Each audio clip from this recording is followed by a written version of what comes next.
For people like Ken Fraser, who suffer from limited hand movement, it can be difficult to perform even some of the most simple everyday tasks. One difficulty can be opening a beverage can, as can be seen here. For this, our solution is the assisted technology, that is, the can cap.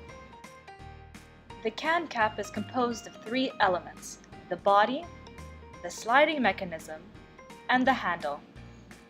As shown in the cross-section of the device, the handle fits into the sliding mechanism. Then the user pushes the handle back and forth to open and push down the tab. The handle can also be removed for easy storage.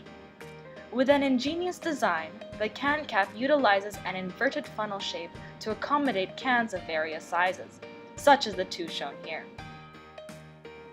To use the can cap, lift the device and place it onto the can's lid, such that the hook of the handle aligns with the can's tab.